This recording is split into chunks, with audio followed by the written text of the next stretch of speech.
I'd like to call the December 18th, 2025 Montecito Board of Architecture Review consent calendar to order. Akiko or Jim, are you with us, please? Yes, this is Akiko. Hi, how are you? I'm Uh, good. How are you? Very good, thank you. So, Rob, did you have any comments on this? Um, yeah, I mean, well, I guess the one question I know we're here for final Preliminary and final. was there supposed to be landscape plans connected to this? There was no landscape plan requested. Okay, requested by the county or requested by us? Both. Okay. Yeah, my only comment and that's just I've is I think the architects are very talented. I always like it's just personal. It's like that notion of the stone pedestal being squeezed in from the building, sitting on top of it. Just kind of I always thought was awkward, but none of the architects had a problem with it. So, anyways, I'm fine with the project. And I'm fine with it too, Akiko. So we are on for preliminary today.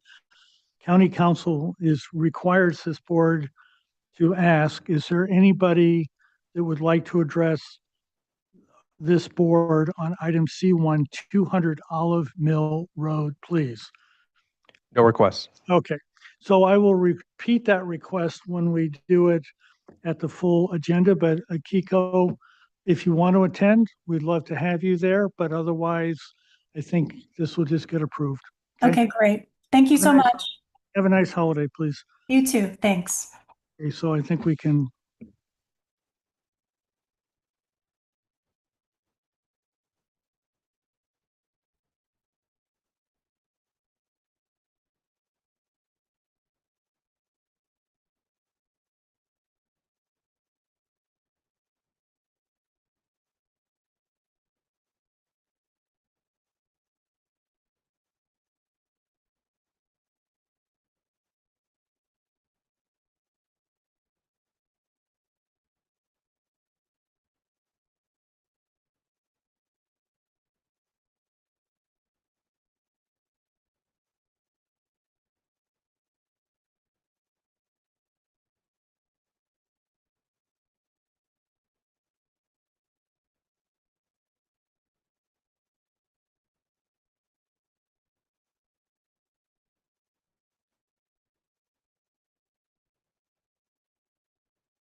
I'd like to call the December 18th, 2025 Montecito Board of Architectural Review to order.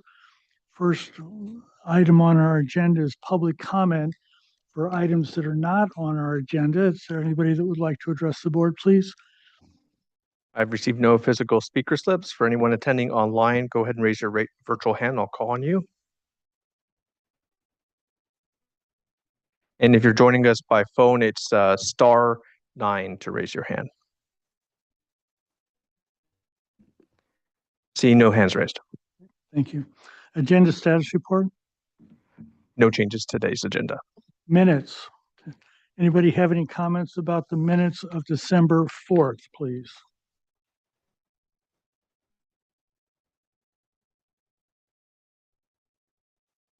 Item number 2, comment number 3, reduce hardscape paving in rear yard, consider reducing. It seemed,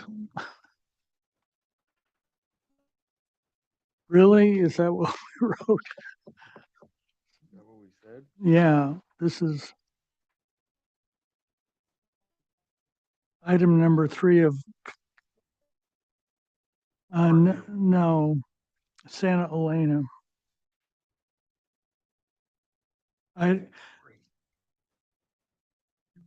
Item 2, comment 3. And what I had circled is consider reducing. It seemed we already had that, reduce hardscape paving in rear yard. Was there something else that we missed? And that's why that was there? Should we leave it? Please, comments? You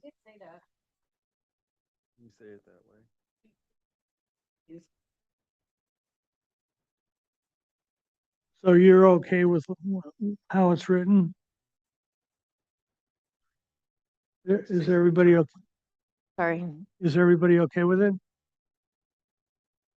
I mean, we could just say reduce hardscape and paving and rear yard and That's what I get thought. rid of the term consider reducing because it was excessive. What do we want to do with this, please?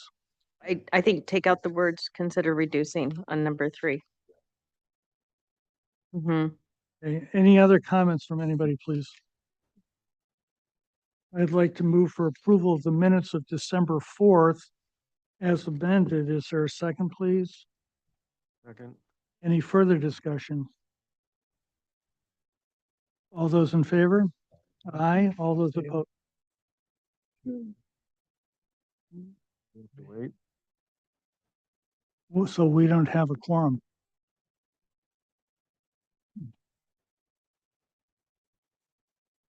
So, so we have enough, even a abstention is enough technically, but if you would rather have a quorum of the people who are here, we can bump that. It's up to you. I just want to be legal. Fair enough. We can bump it. That's fine. Okay, so I move to continue the minutes of December 4th to the first meeting in January. Is there a second?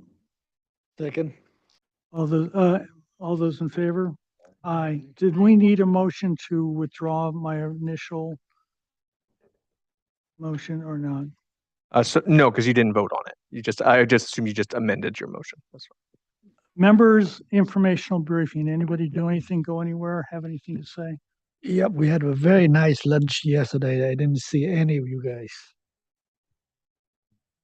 The county Santa Barbara lunch. Yeah, we were planning on you representing us. Yes, actually, by default. Yeah. Not by design, but by default. Anybody else got anything? Well, and yes, as I shared with you, I went up to Paso Robles to that Sensorio light extravaganza, and I thought it was worth the drive and worth the experience. So for those who are wondering if that's worth the drive, so I thought it was fabulous. And I have an announcement. This will be my last meeting as a member of the MBAR. If anybody would like to chat with me about it after the meeting, I'd be happy to do it. But what I would like to do is introduce Tom Belay, who, as I understand it, of course, I have no vote or anything on it, but as I understand it, he will be your new member. registered architect, registered civil, longtime resident of Montecito. I've worked with him on and off for 30 some odd years. He loves Montecito, and I think he's going to be an excellent member. I would hope that you welcome him on the board like we do with everybody. So congratulations, Tom. Because of the process, he probably won't be able to be here definitely not the first meeting, maybe the second, but probably into the first meeting in February. Okay? And for me, this is somewhat new news, but so it's kind of disappointing to see you go because I think you've been absolutely fabulous for this board and how you've kind of conducted yourself and how fair you are to the applicants. For me, it's greatly disappointing, but I commend you for what you've done for all those years. And I've only been here like a year and a half or something. So And from the staff perspective, I don't think that people quite understand like how much time and effort you put into this before the meetings. There's a lot of behind the scenes things to make these meetings run smoothly. So from our perspective, thank you so much. yeah, thank you. Chair, I'd like to chime in and add to that for the development, the processing planners. You will be greatly missed. We appreciate all of the work that you do, not only sitting in, but allowing staff to reach out to you and get your expertise. We're going to miss you incredibly and can't thank you enough for all of your hard work over the years. Thank you very much. Yeah, thank you. Thank you. And you are welcome to help us behind the scene. Your help is greatly needed. Everyone's got my email address and phone number, so please do not hesitate to give me a call. Okay, and if you want to chat about it more after the meeting, that'd be great. So staff update, anything, anybody? Nothing. I just wanted to mention one thing. I think that this has come up in discussions with long-range planning regarding the potential effect that some of these new housing laws are going to have on the number of projects triggering design review. So it has hit SBAR pretty hard. And so they're going to take a vote at their meeting tomorrow to reduce their number of hearings from twice a month to once. They just don't have the capacity, they just don't have the work. Okay, very good, thank you. Is that it, everybody? Can I ask a question about that? Are we going to have some sort of a planner meeting to go over those changes? I think we already did. You kind of did, but yeah. But I know that we can talk to development review staff. I know that this they kind of cornered me after in the parking lot after one of their meetings. They had a discussion, several of the SBAR members with development review staff, and my understanding was the message coming out of that meeting was that things were actually going to get worse. So they would see fewer projects. Items, Montecito consent agenda. We had one item today. It was C1 200 Olive Mill Road. It was a small accessory building. Rob and I reviewed it. We recommend approval for both preliminary and final. And to that end, is there anybody that would like to address the board on item C1 200 Olive Mill Road, please? Again, for those of us joining us online, if you'd like to speak on this item, raise your virtual hand. And for those of you calling in, it's *9 on your phone to raise your hand. No hands raised. I'd like to move for approval of item C1 200 Olive Mill Road as submitted. Is there a second, please? Okay. Any discussion? All those in favor? Aye. All those opposed? Motion carries. Item 1, 1260 Channel Drive, Biltmore, on for concept. This is the first time we've seen this particular aspect of the project.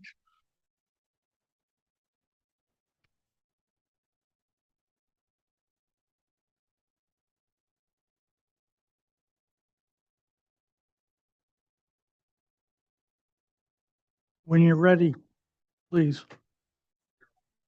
Is your mic on? Thank you. Mr. Chair, Honorable Board, my name is Mark Lloyd, LME Consultants, representing the project. I have with me today Jesse Richards from Appleton Associates will be representing the architecture. And so with that, I can launch into the project. So basically, the project is combines a re-improvement of Hill Road. Here's a look at the site plan. Why don't you keep that sheet up, David? So it's a re-improvement of Hill Road, paving, parking, curb gutter, and sidewalk, and the introduction of 6 driveways along Hill Road that lead to 4 new on-site guest parking spaces and 2 garages. And the garages are on separate bungalows in our existing guest rooms that were garages before that are going back to garages. And so the operators are pursuing this because they've deemed it to be an enhanced guest experience to have more on-site guest parking near the bungalows and adjacent to the bungalows. In our minds, this also provides some residual benefits. Currently along the south, or what would be the upper side of Hill Road on this exhibit, is sort of an informal parking. And then there's curb and gutter and sidewalk on the north side, which is on the downside of this sheet.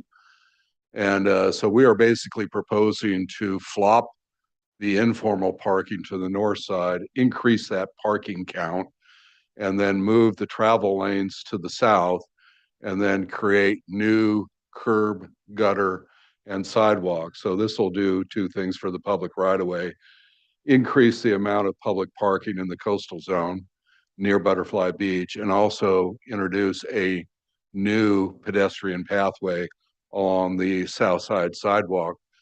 I'll leave it to Jesse's presentation to focus on the upper graphic there, but it would involve removal of or trimming of some vegetation, introduction of new fencing, gates, and so on. So we'll get into that in greater detail. This project currently is a amended development plan application that would go to the Planning Commission. It also involves a design exception with Public Works, Transportation, because the improvements we are proposing, although introducing more street improvements, they still don't match the common standard 60-foot wide improvement that would normally be on a street improvement if it was a new street improvement. So there's a design exception for that. It involves sighting distance, which we'll get into, to the driveways for traffic safety and other technical engineering public works issues. So concurrently with this is a AMD amendment and a design exception, and then we will also be processing civil improvement plans for the street. So I think the first thing we want to do is just run through a set of photographs, and so you can sort of get a flavor of it. So we'll just go through these quickly.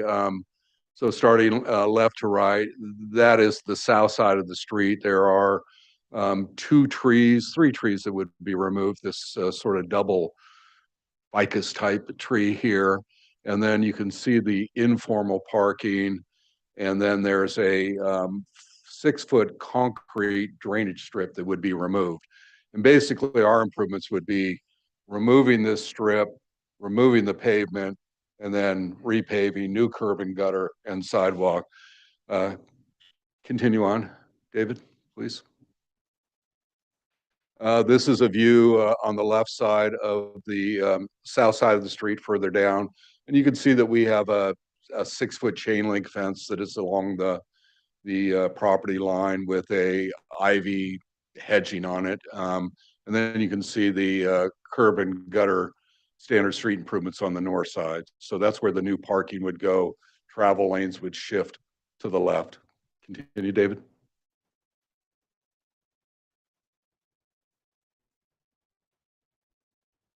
That's it, those 4 photos. Oh, okay.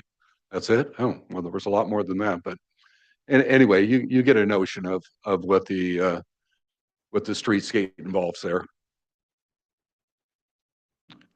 If we could return to the rendering to follow these photos of existing conditions, we'd like to walk through the proposed improvements. It's going to be that the far right tab, I believe, Hill Road elevation. There you go. And if we want to start on the left-hand side of the sheet and perhaps zoom in a little bit for better visibility for the board members. So this is a rendering from Hill Road looking to the south toward the Biltmore property. We have two lines, the lower of which is a 3-foot planting. There are view triangles associated with these new curb cuts. Any planting within those view triangles needs to be modified to 36 inches. Fences can be 42 inches within that view triangle. And then behind that, in some areas, we are proposing a 6-foot privacy hedge. So David, if I could just have you slowly scroll along the street here. As you can see, there's the existing planting beyond those view triangles to remain. Strategically and surgically, where we have these new curb cuts or we're accommodating the view triangle, we would modify that planting to comply with the height limits. We are also showing the new sliding gates at each of these 6 curb cuts for the driveways. Existing fire access lane. And then I would like to also identify that within those view triangles, trees are exempt. So the existing trees in the view triangles will remain, but as necessary, be limbed up to improve visibility for the view triangle when people are approaching or exiting these driveways. And then when we get a little bit further, when we see bungalows G and H, I'll have you pause very briefly. So these are the 2 bungalows where we are proposing conversion of a guest room back to a garage, as it was historically the original condition. These bungalows are not historic, but you can just get a glimpse of those new garage doors behind those 2 gates, and then we can continue on to the west here. And then the area adjacent bungalow E, there are some existing trees that are behind that view triangle. And then on the far right-hand side of the sheet, that is the existing service drive. And now, David, if you'd like to go to the drawing set, I can take the board members through the drawing sheets. So I have 2 that's in here. Is there an indicator of which one might be more? Are there different dates on them? I would say whatever the most recent date is, if it's different. 11/21, and I think the other one said maybe 12/5, so it would be the 12/5 set. Okay. So cover sheet, pretty straightforward, project information, project description. If I could have you go to the next sheet. This is an overall site plan for the property. This sheet includes the statistics for all of the buildings, landscape areas, so on and so forth. And we do have the legend for the scope of work in the top left-hand corner. The scope of work area, David, if you want to zoom in just a little bit to the top portion of this plan, is indicated with the dashed black outline. And again, the corresponding legend callouts identify the relocated parallel parking to the north of Hill Road, new curb cuts, sliding gates, driveways, parking, conversion of guest rooms at G&H to garages, modification of existing landscape within the view triangles, which are indicated in that gray shade. And then in some locations, introduction of a new 6-foot screening hedge behind those view triangles, as well as in a handful of places, which you'll see in some of the enlarged plans, relocation of existing palm trees to accommodate these curb cuts. And as Mark mentioned, removal of a few trees at Hill Road far east side. I'll have you zoom back out and go to, so the next 11 or so sheets we can go through pretty quickly. It's going to be conceptual grading and some stormwater plan information. So I think if you want to give just a few seconds on each of these sheets, I mean, like 2 seconds is fine. And then when we get down to sheet 15, I'll have you pause again. Yeah, these are the public improvement plans, David. You can just flip through them.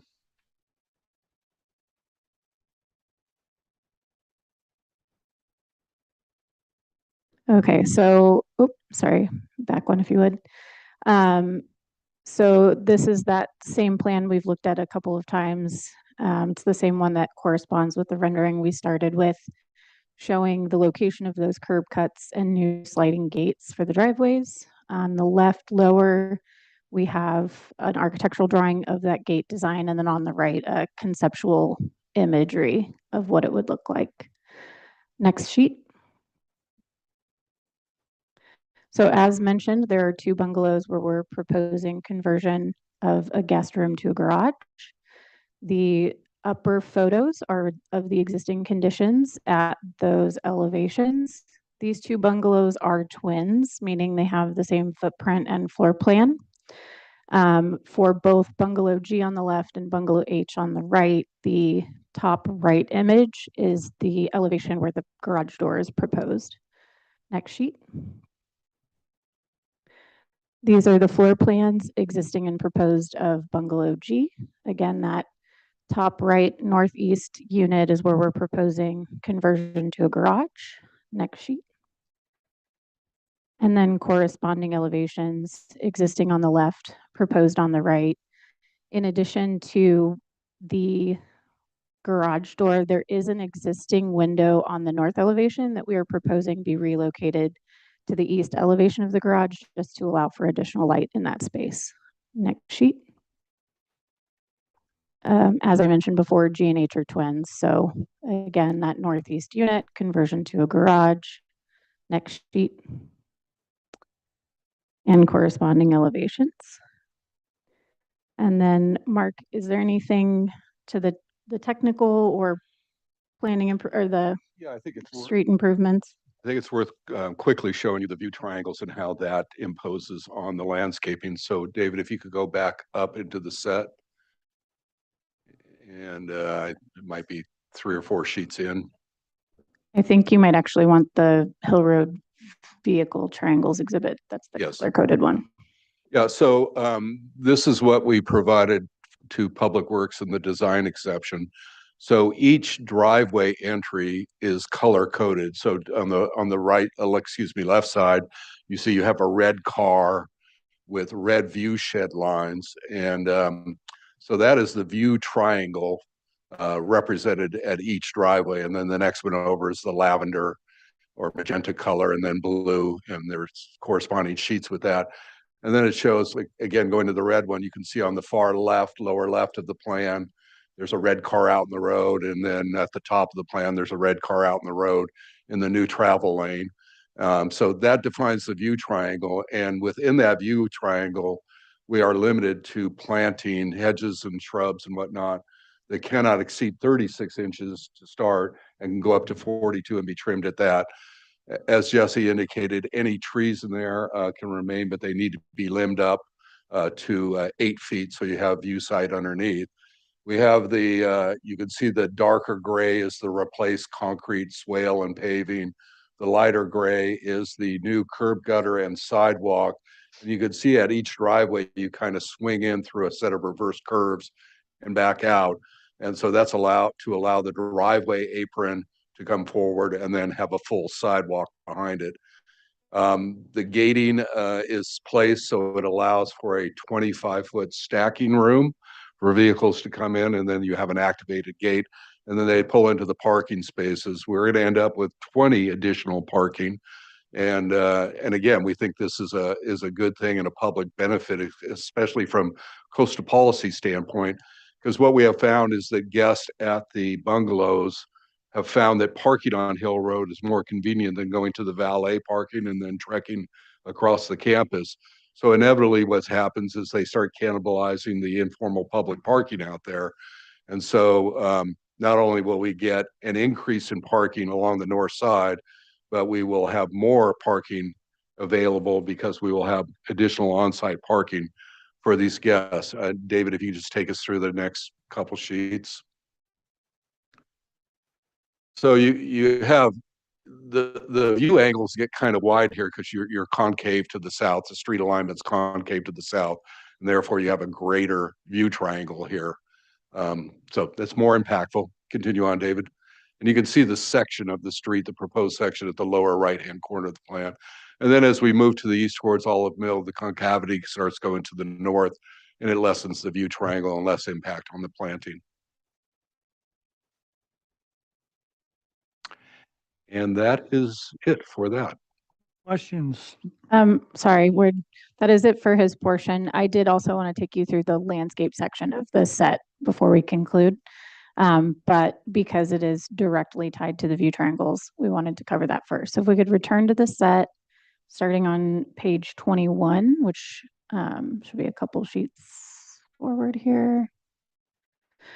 So starting with just an overall view of the property, this shows all of the landscape that has been previously approved under 24 AMD 07 and 24 SCD 03 in gray. And then any of the landscaping associated with this submittal is shown in green. Again, this is just an overview. So David, if you could go to the next sheet. We do have enlarged plans at each of these new curb cut and driveways. As I mentioned previously, the approved planting is shown in gray. The planting affiliated with this submittal is shown in green. You can see the gray shade out at the street for those view triangles. There's also a green band representing the new screening hedge where it occurs at the back of that view triangle. Next sheet. And I would also like to point out that all of the planting proposed as part of this application is consistent with the palette that has been previously approved in those two planning cases I mentioned. This is the planting for those two bungalows where we are proposing a garage conversion. Next sheet. Moving further to the east. Next sheet. Again, previously approved in gray, proposed in green. Next sheet. And I believe this is the last sheet for the furthest east condition for that parking adjacent bungalows N and P. And then for our splash page, if we could land on the Hill Road elevation, because I think it's the best representation. And that, unless you have anything else to add, Mark, concludes the. And David, if you could zoom back up to the graphic, the color graphic again. So the effect of this landscaping issues, you can see we're getting sort of a layered effect up at the right-of-way line behind the walk. We'll have this, for the most part, this shorter 36-inch planting scheme. And then back, I'd say that's what, Jesse, 20 feet back. Then we have our privacy walls and the privacy hedge. So you're going to get this very layered effect with the landscaping now, which is contrary to what you see out there now. At the property line, we have the 6-foot chain link fence and then a ivy or some other form of hedging there. So it's rather abrupt and vertical. So this will lay back, we think, and be a little bit more spatially pleasing. And with that, that concludes our presentation. We're here for any questions you may have. Thank you. Stacy, questions? What's the history of the garages and the bungalows? What year were they built with garages, and what year were the garages taken away and converted to guest rooms? So I know that they were built in the 70s. I believe it's 1979 is when those were constructed. I do not know what year they were converted to guest rooms, but I imagine it was around or before the 2000s remodels. I believe it was the 1980 remodel. Okay. And then I didn't catch, are all of the driveways proposed to be permeable brick? They are non-permeable brick. We have a stormwater control plan that we're working on now that will retain, detain, and treat additional water runoff from that. And We're choosing to go with a concrete base and the brick on top because we just feel the brick will just be in constant repair, and we want the brick finish that matches the Biltmore thematic. And did you consider that as well for the sidewalk exterior? Actually, the sidewalk is a permeable concrete we're proposing there. Yeah, but did you consider brick on the exterior to match No, we the did rest of the not. Hotel? No, we did Okay. not consider that. We got some direction from Public Works, but certainly we're open to suggestion. And do we have a more a plan that gives a more further description of the plants that'll be removed besides just the trees? So we are proposing to modify the existing planting rather than remove to the best of our abilities. We do know that there are some well, as you mentioned, there's the vines that are on the fence that'll be removed. And there are some low hedgy plants that rather than try and maintain them at the 36, they'll come out. But largely we're proposing to modify rather than remove. There are a number of palm trees, probably a half dozen that'll be removed. There's an area between G and H where they're kind of clumped and they present sort of a visual blockage, even though they're exempt. So we've talked to Public Works about relocating those. Yeah, I want to make the clarification that the palm trees are to be relocated on site to accommodate the parking. They're not being cut down. Thank you. Is that it, Stacy? Rob, please. I'm still trying to process some of this, but so the parking space, the parallel parking spaces across the way, that's part of what we're looking at here. These new the parallel parking spaces. The parallel parking on the north side of Hill Road is part of our design exception and civil plan for Hill Road. We are going to have the ability to stripe for 29 spaces. The informal parking to the south is 23-ish, 24-ish. So one of my questions is, did you look at maybe encapsulating? So you have like a row of parking, and then it looks like then it ends in some cases where there's a. Can we go to maybe one of those spots so I can point it out? Of the parallel parking on the. I think if you go to sheet 2 of the set that has the overall site plan. These plans show it also. Oh, okay. Or the view triangles, either is fine. The view triangles. Could we actually go with a parallel parking? That's not. I don't think that kind of. Previous sheet, maybe. Maybe the overall, even the overall, that's maybe what I reacted to, I think, and maybe I'm incorrect, but if we could look at that, please. Okay, so which one did you want me to go? I'd say the overall. And then maybe we can just scroll in from there. I think it's the opposite direction. The way that Acrobat works now is if any of the sheets are named with a number, it won't let you navigate to the page you want. So I just go backward till you find it. Other direction, sorry. The other way. There you go. You're good. Keep going. Yeah. Keep going. Right there. That's Yeah, those these sheets you show it. just passed them kind of. Actually, you passed a couple, I think. There you Yeah, those are fine. So like I'm looking where you have kind of an intersecting road there. So what I'm asking is it feasible to maybe where you have a row of parallel parking is to encapsulate the row of parking with extending the landscape out at that point rather than have it stay in? Oh, you mean like get a kind of a chicane on there and extend out the walk and curb and the Yeah, exactly. throat? Yeah, is that I suppose that's something we'll have to run by Public Works. It's their right of Okay. way and their I- improvement. it gives you some more landscaping, I Yeah. think, and nicely kind of.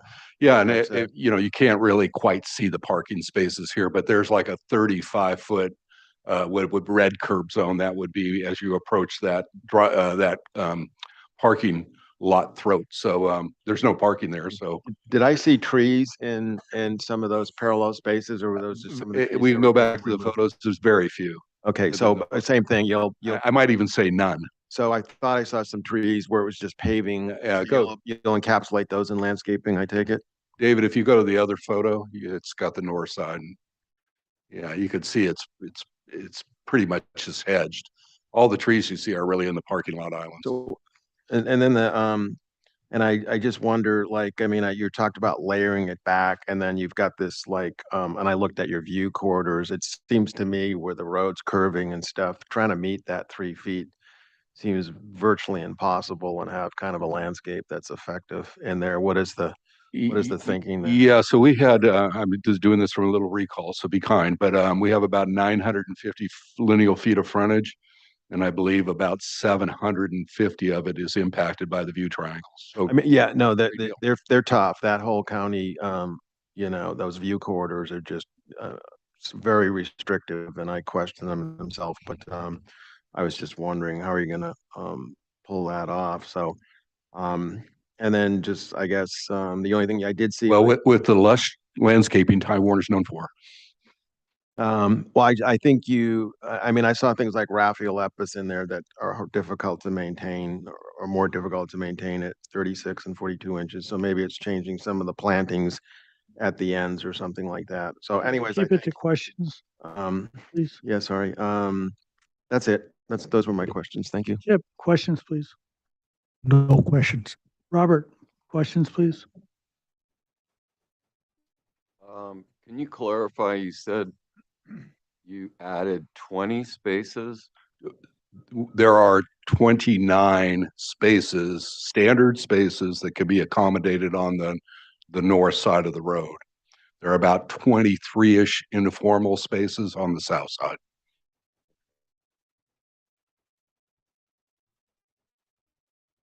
Okay, no more questions. The city of Santa Barbara parking standards for parking lots is a tree every 8 spaces. I don't see that along the northern area where you have the parallel parking. The question is, have you considered putting those in so that there's more landscaping on that side of the road, please? Perhaps you meant the county of Santa Barbara? No, what I just quoted was the city of Santa Barbara's parking requirements, which I have found to be creating lush parking lots. Our surface lots that actually conform to that are quite lush. This is my reading of your proposal is it's going to become more barren no matter how lush it is.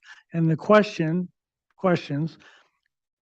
have you considered adding tree pockets on the north side somewhere around every 8 spaces? So the project as proposed is virtually going to not alter any of the north side of the right of way. So the curb, gutter, and sidewalk remains there. Where the alterations we're doing there is we need to expand the size of the storm drain catch basin so they can take the flow that has been calculated. So we're not altering virtually any part of the north curb, gutter, sidewalk configuration. Okay. And Public Works has not come back and requested that from us. Not that we're adverse to adding more landscape there, but we haven't proposed any alteration of that. The only thing we're doing on the north side is introducing the parking there. And perhaps, David, you could bring up that photo again.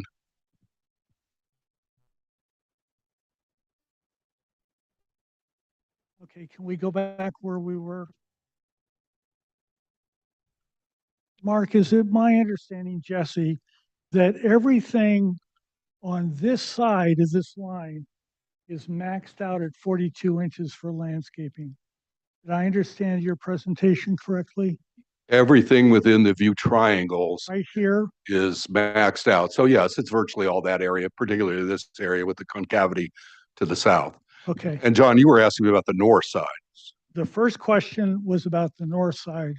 The second question is about 42 inches here from that point up. Indeed. Okay, very Yeah, good. and it's not quite that far back if we wanted to go to the vehicle site triangle. It's anything between those color lines on this diagram and the edge of the pavement. So anything between that blue dash line and the edge of the pavement along the south side of Hill Road. Public comment, is there anybody that would like to address the board on item number 1260 Channel Drive, the Biltmore parking? Anybody, please? Tom, we need a slip from you afterwards. Is the mic on? Yes. I was a design architect for the 2003 remodel, so I'm very familiar with all of this. Only 2 observations I'd say is I think the idea of introducing planting on the north side, maybe even trees that mimic what's being removed on the south side would be beneficial. And you might lose one or two spaces to do that, but it would maintain that residential character. And then the other thing is I noticed that the hedges seem to follow the, or rather mechanical line of the view triangle. And if you're drawing this by pencil, as we used to in the old days, we used to French curve and kind of just soften those points. When you look at the intersection between the blue and the purple lines, I think it's the next sheet back or above. The hedge itself seems to follow in a very straight manner those triangles. If that just could be softened. Otherwise, I think it's a good idea. Thank you. Anybody else like to address the board on this item, please? No additional speaker slips and no hands raised online. Okay, this is the first time we've seen it. Stacy, comments, please. The first comment I'd like to make is to suggest a site visit for this particular improvement because it's, I'd like to study more in person the vegetation and sort of the character and the loss of it by the addition of the driveways and the parking on the inside. I'm not adverse though to the addition of a sidewalk and a curb and gutter. And I actually think the idea of adding a sidewalk to that side of the Biltmore and moving the parallel parking across the street is a good idea. I do agree with John too about the consideration of the improvements to the north as you lose a lot of vegetation to the south to maintain character and the green space, because I think it will open it up quite a bit to and feel a little stark against the nature of the rest of the Biltmore, which has always been rather lush. But I am concerned about the amount of pavement that's being added on the interior. But I also understand that the garages used to exist and there used to be parking on the backside associated with the cottages. But I would like to suggest a site visit if the rest of the board is open. You done? Yep. Rob, comments, please. I guess I'm not fully understanding like why we're kind of we're inletting as you go into those driveways, not just doing kind of a clean radius or an elongated radius on those driveways. Is that that's okay? So that's something that I guess I just asking you to consider. And then, did you folks think about having a theme for the street trees, because it's an opportunity to, with the street tree and having some rhythm, this kind of ties in a little bit what John is saying, but to basically have, maybe on both sides, maybe it's a, rather than being a one of the huge because you got some big canopy trees, there's maybe some moderate size tree where it gives you the ability to kind of create a nice theme along there on both sides of the street that kind of ties it together and maybe would work to your advantage. So I I empathize with you because I think the counties, the way they apply that rule is so restrictive that I really wonder how you're going to really be able to get there. But I guess you'll try to navigate through that, or like most of the projects, you get it approved and then over time they don't enforce it and everybody has huge hedges. So, all right, thank you. Yep. Comments, please. Yeah, I don't have any issues with the project, and I can support it. Robert, comments, please. First, one more question. Maybe I missed it. It's on the cover sheet or something, but is the parking more or less than what's required for the, size of the hotel and the amount of guests and workers and all that? I mean, is that part of your equation? Mr. Chair, may I answer? Sure, of course. Please. So we're under park per se against what the code require today. We're an existing facility, and as you know from our past projects, we actually reduced parking. So this is bringing us closer to required parking. But again, we think that the coastal policy issues of more public access, more public parking, is competing with perhaps some other policies and actually exceeds those in our mind. And this plays into the notion of any kind of planters or whatnot that would reduce parking. We think that the policy direction is weighted to the coastal policies of public benefit. However, that doesn't mean that there isn't other opportunities to plant, such as Rob's ideas about the chicanes and whatnot. Okay. I would agree with John that some planters along that north side, whether it be every 8 spaces or whatever, would help maintain a sense of a residential neighborhood. It just seems like there's a lot of parking, and if it's possible to give up, you know, a few spaces to accommodate a more scenic hills, I mean, Hill Road, I would encourage that. That's all. When I reviewed the plans, I was not completely convinced of the turning radiuses within the actual parking areas. I was concerned that people might be backing into each other while they're parking, and of course, nobody wants that. And I would ask that you just review those traffic turning circles, recognizing that for better or worse, Americans seem to be buying bigger and bigger cars. So please don't base it on the compact car. That's number one. I think if the Biltmore is known for anything, it's known for being lush and pervasive with its landscaping. This feels like you're taking that quality away. And I think it's really about the number of trees, which is why I was suggesting along the north.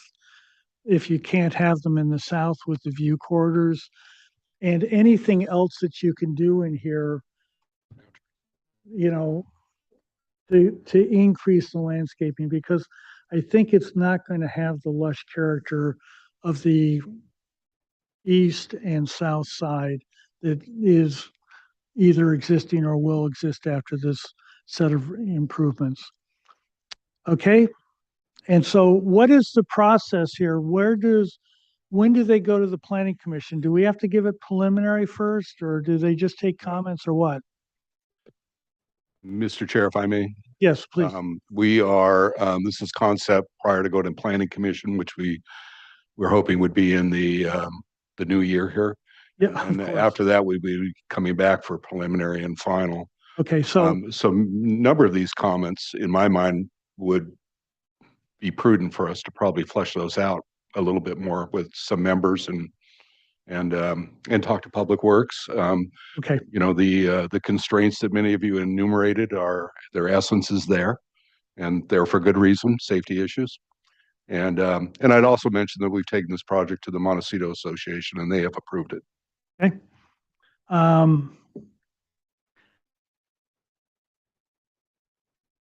One minor note that I forgot to mention, are you planning on having lights on those gates that would turn on when the gates are open, which would add sort of an extra little drawing and safety measure? So if somebody's coming out, as people come around Hill Drive, the car would be a little bit more illuminated, and then the light would turn off when the gate closes. Have you considered that? So currently, the only lighting proposed is at the garages of G and H, Okay, but we are open to considering additional censored lighting at the motor gates for these driveways.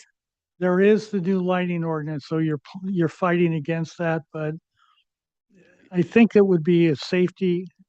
Anyway, Mark, did you want to? To supplement that answer, because it's a commercial space, we're required to go head out, not butt out. Yes, And so, lights would be on now, not, most modern cars have automatic lights now. So okay.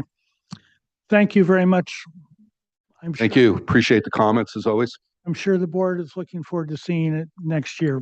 Item number 2, 260 Cloyden Circle. Mark, did you want to stay around for this? I have another meeting to go to, but I would like to give my full support to that project. Okay. Anything to enhance our neighborhood is welcome. Thank you. So Mark lives in that neighborhood, if you wondered why I asked that question.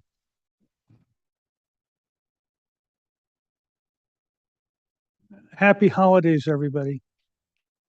Okay, so you are on for both concept and preliminary today. We've never seen this project before. And as I understand, Chris is not going to be able to attend our meeting today. Chris is actually in the ICU right now. He had an accident, so Okay, hope he is doing well. very good. So what do you got for us, please? If you can see on there, the green hatch is the area of addition in the back of this single family residence. And you can go to the next page. Everything's in the back of the house, so you can't see it from the street. So if you look at the photos, that top row of photos is the front of the house, kind of seen from the front yard. And then the second row of photos is the area that we'll be working. So that's the back of the house, which is a 2-story vertical right now. You go down to that third row of images, it's the yard is where the addition is going to bump into. It's just all the grass yard and the neighboring photos. Go to the next sheet.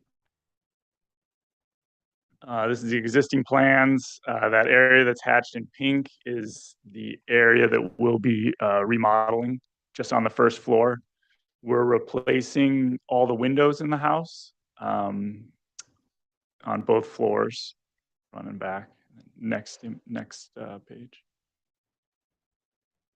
And then here's the plan. So the green hatched area again is the additional square foot. We're laying out the kitchen.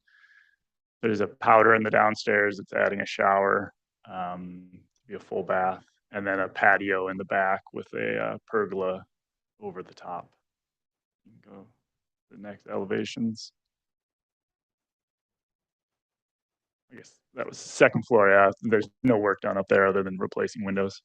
So you can see this is the back of the house. That 2-story rear elevation will now have a projection on the bottom where the new addition is for the dining room and kitchen there. You can go to the next. See the other side there in the front of the house with the replaced windows, the kind of same size.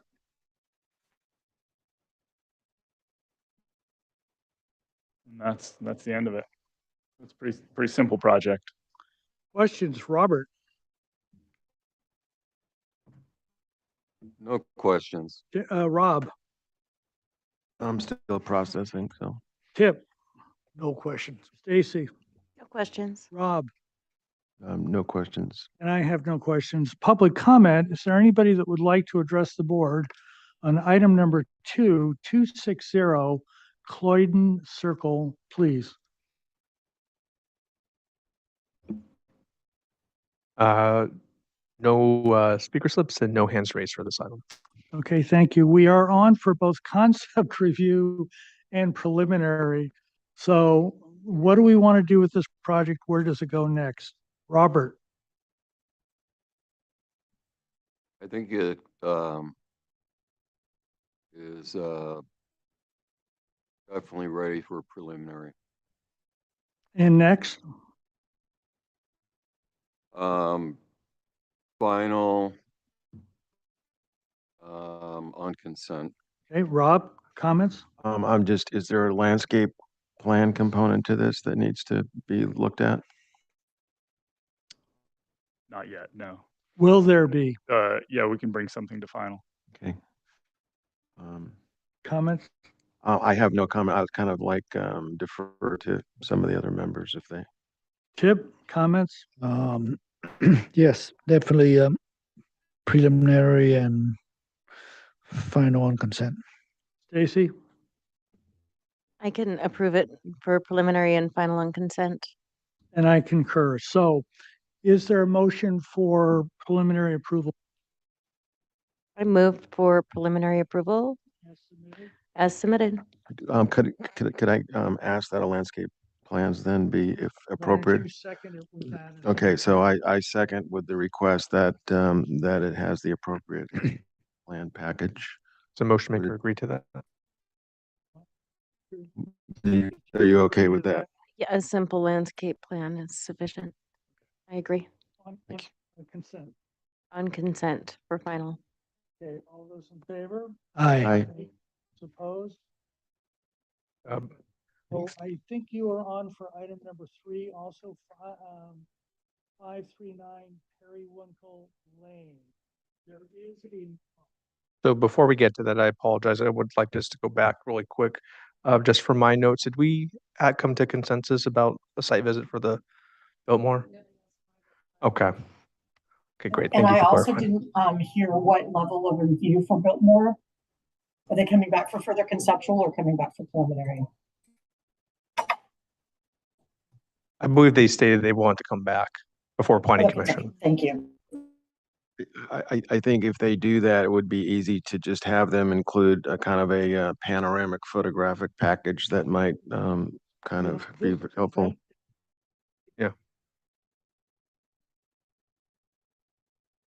Just if you'd like to contact Henry, you might suggest that. He's the planner. What do you think might be helpful for you guys to analyze it? okay. Okay, I pulled up the memo for the next item. This is the memo for. Oh. This is the memo for item number 3. This project originally came to your board under case such and such as a zoning violation for unpermitted exterior changes. The plans were approved by MBAR on the July 25th, 2025, after receiving direction from the Planning Commission and HLAC on color and material requirements and maintenance of the historic nature of the property.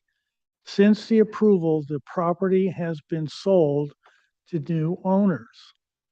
Under this proposal, the following changes were conceptually approved by your board September 4th, 2025, replacing the entry window on the north elevation to match the existing window styles throughout the house, adding French doors to the master bedroom on the south elevation to match the doors on the east elevation, removing the master bedroom window on the western elevation, removing the southern window in the second bathroom. Can you scroll down, please?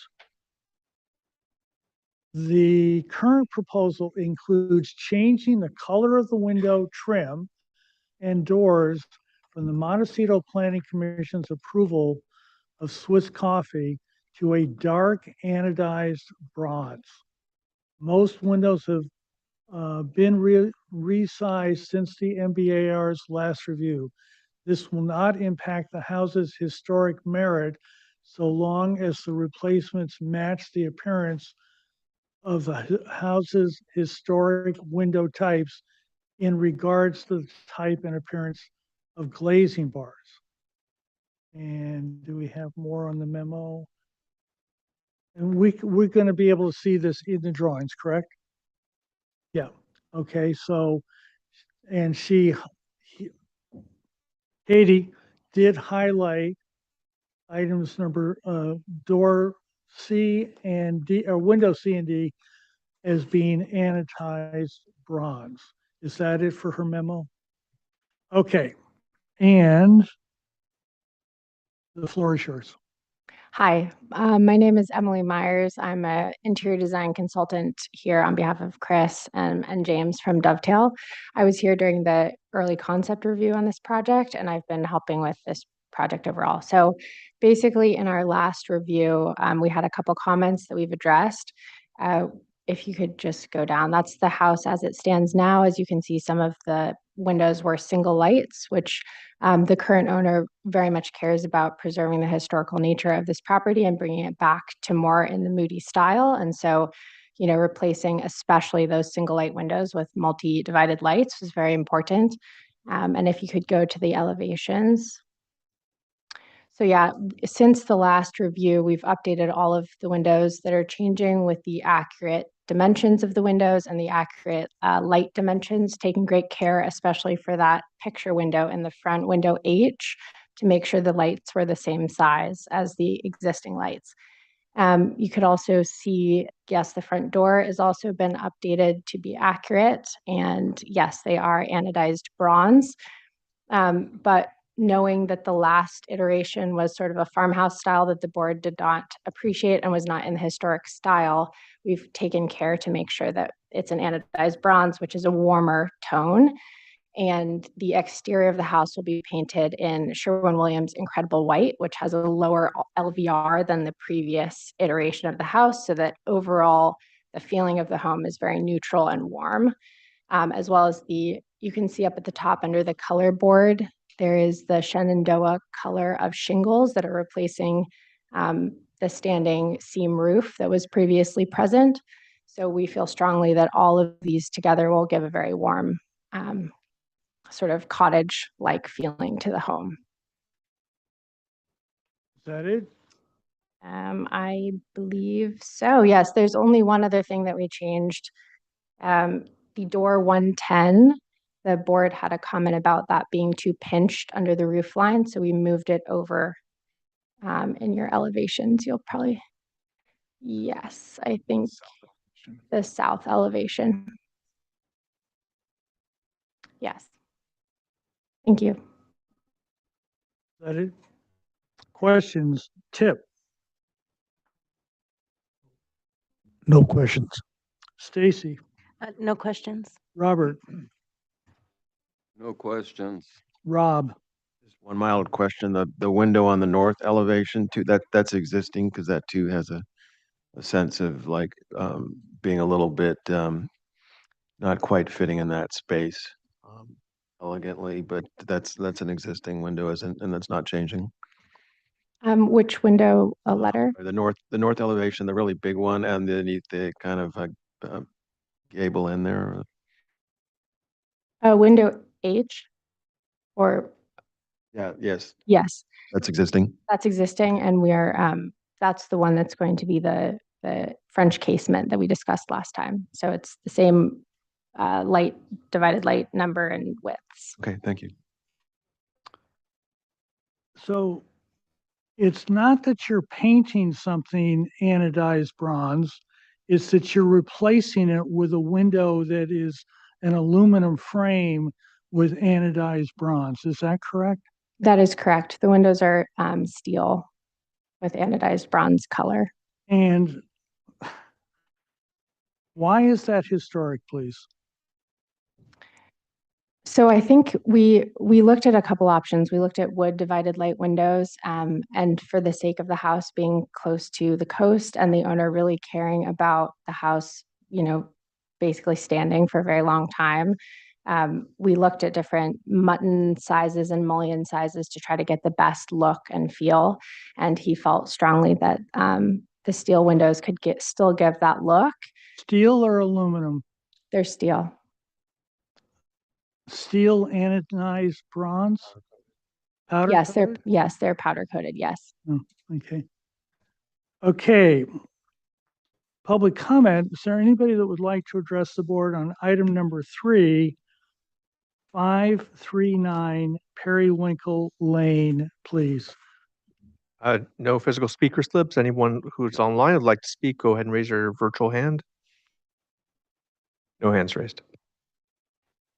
Okay, this is on for both preliminary and final comments. Tip. Yeah, I think this is very minor, and I think it's ready for um, preliminary and final approval. Stacy, I can approve it as presented. Robert, Oh, sorry. Yes, I approve it as presented as well. and Rob. Agree. Can we see the detail for that steel front door, please?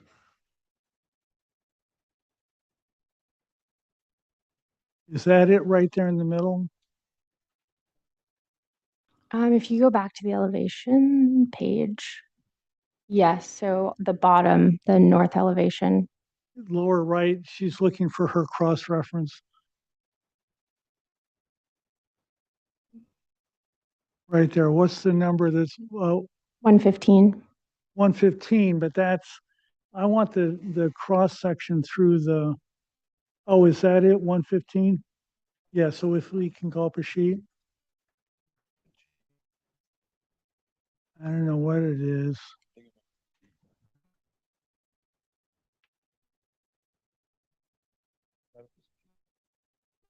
Add detail on that. Sorry. The detail is kind of a standard door detail, and then the next sheet has some mutton details. Yeah.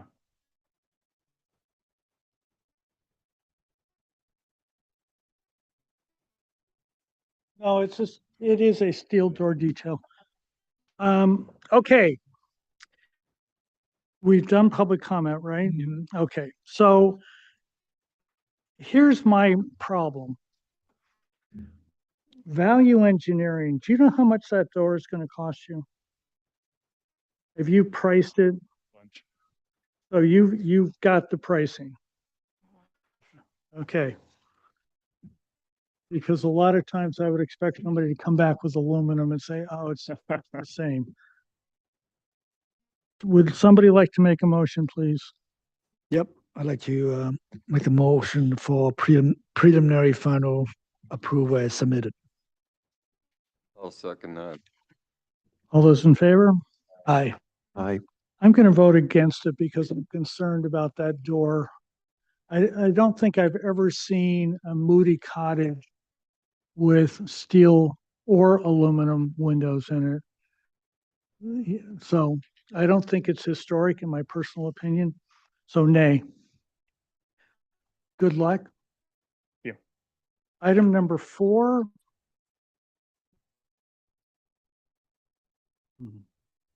306 Meadowbrook Drive. Nicholas, are you with us here or? Yes, I'm here. Okay, excellent. Thank you. And you are on for final tonight. That's right. And I believe, well, I don't know if our landscape architect was meant to be He on. is here. Okay. Oh, great. Okay. So I don't know if we want to go through landscape first or in the last meeting, our comments were about further development and rationalization of the doors and windows, the fenestration, and then also just like in general, further kind of detailed development and refinement and resolution of the overall kind of construction and project. So maybe it helps to go through the landscape first, since it's kind of like a big picture about the kind of redevelopment of the site and how we're treating that. and one of the other, you came up with a couple of the MBAR comments, but one of them was the suggestion to relocate and reshape the motor court. So if you could also address that too, please. 1 second. The mic is not on. Press that bar. There you go. You're on. You hear me? Yep. Perfect. Thank you, guys. My name is William Bishop. I'm with Arcadia Studio Landscape Architects. As far as the motor court goes, I think before we were showing it with a flush curb around it, accentuating the circle shape. We've since removed that. It's going to be the same paver pretty much over the whole driveway. So that's what we've done. We also, have extensive planting that's going to be softening that. It's, I don't think gonna appear quite as circular, in person, but obviously in a bird's eye view, you can definitely see the circle. But we did look at that and decided to stay with the shape, but use the paving to sort of unaccentuate the circle. Moving into the planting, basically, I think the long driveway that is being sort of added, or the driveway sort of moving over to the adjacent property, we're adding an alley of olive trees. They're going to be field grown, is what we're specifying, so they'll have some character automatically. Along the road, we're going to be using some bigger native plants, mixing in some agaves and some succulents for contrast of texture.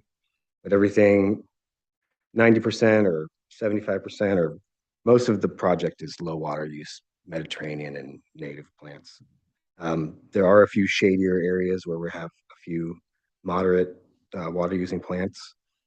And then we have in the back a little sort of native meadow that's going to have a low to moderate use water use grass. But the idea is to leave mainly what's there in the outer areas, and we're just going to be replacing planting kind of around where we're doing work and to bolster the screening along the road. We're proposing some lighting, but very minimal, just path lighting to kind of maintain the safety and allow you to see the edge of the paving when you're driving in. Is that from the landscape side? I think that pretty much does it for us, unless you have questions, of course. Let's get Nicholas. Nicholas, your turn, please. Yeah, hi. So we've added quite a bit of sheets since we last presented, mainly in terms of further development of the details, and then kind of further development and rationalization of the kind of the fenestration. So following the elevations, we kept the previous ones in the set for reference, but we added like annotated. So the following view, this would be like the following sheet would be the rendered. If you click to the next sheet, and then to follow, so this would have been the what we presented last time, and then following each of these, if you click through again, there'll be what we called an annotated elevation. So within those, we used the dimensions and annotation to kind of explain on the elevation what's happening, where the alignments are, where the kind of existing datums are. So you'll see here, like a chimney datum, what we're calling like a major gable datum, sub gables, the eave edges and the headers. And so we used basically three types of windows, or three types of openings rather. So like a major opening, which happens at essentially the 5 gables.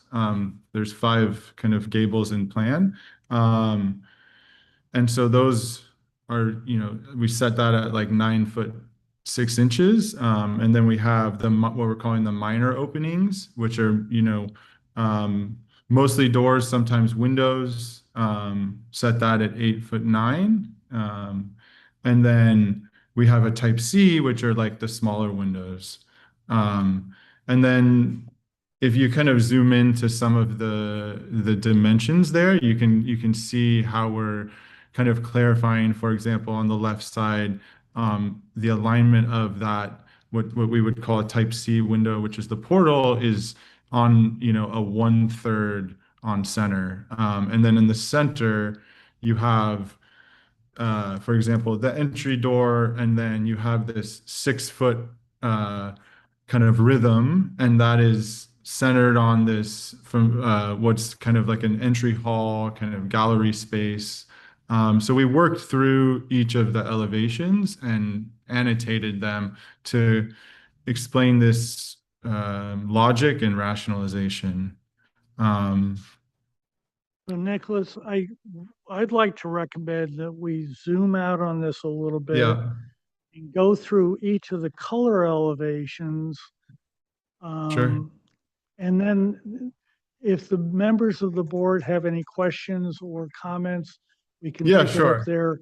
Most of what we're trying to do today, it does say fenestration in the minutes, is also to look at colors and details. So if we can just move through that. Yeah, there's I also think. Does everybody agree with that? there's also Okay, a page next. page 005, the material We would palette just keep going. earlier in the set. But yeah, we can use these elevations as well. Next, Yeah.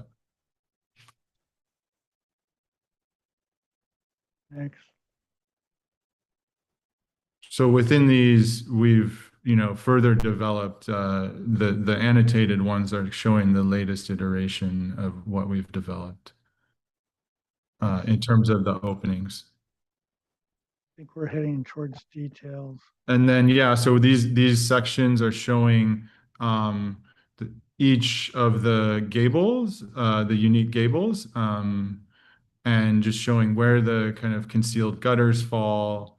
And then there's another detail sheet later in the set that shows, so this section is showing the relationship of the carved stone on the lower level, to the upper level. This would occur on the east side, where you get that kind of, the two-level section. And again, where the concealed gutter sits.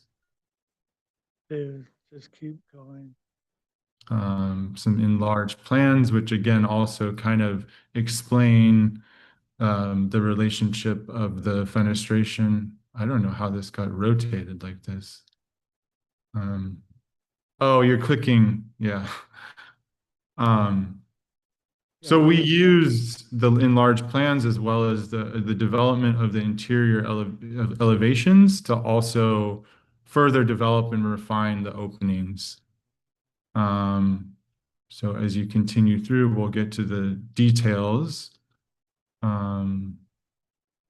So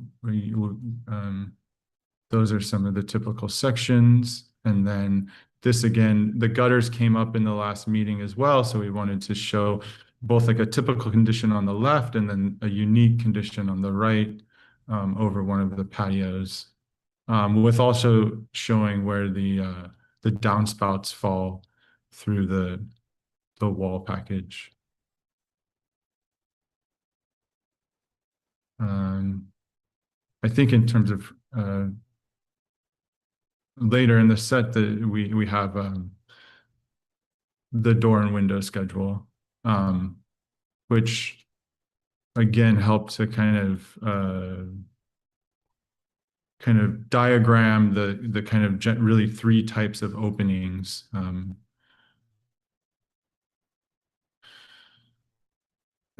And then the first level and then the second level after this.